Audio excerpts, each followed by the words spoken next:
দৃশ্যটা দেখুন, Spain goalkeeper কতটা দূরে দাঁড়িয়ে। মেসি ডান অথবা বাঁ পা বাড়িয়ে দিলেই বল নিয়ন্ত্রণ।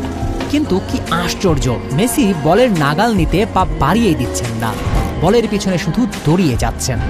একেবারে শেষ মুহূর্তের আগেও পরিস্থিতি একই, অনেক দূরে দাঁড়িয়ে স্প্যানিশ গোলকিপার। মেসি শুধু পাটা বাড়িয়ে দিলেই বল তার নিয়ন্ত্রণে।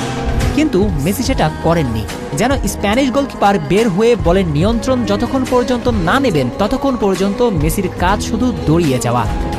এবং শেষ মুহূর্তে স্প্যানিশ গোলকিপার শুট নিলেন। আশ্চর্য, তখনও মেসি বল নিয়ন্ত্রণ নেবার চেষ্টা করেননি, পাটা বাড়িয়ে দেননি।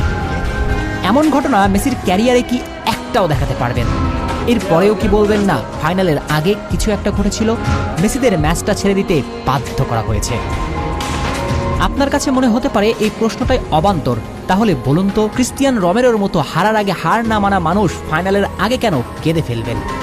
কি ঘটলো ড্রেসিং রুমে? এর উত্তর কেউ কি দিতে পারবেন? প্রশ্নের উত্তর দিতে পারবেন 21 ফাউলের বিপরীতে কেন কোনো হলুদ কার্ড দেখলো না স্পেন? আপনি কি বিশ্বাস করেন আর্জেন্টিনা 90 মিনিট ফুটবল খেলে একটা শুট অন টার্গেট করবেন না?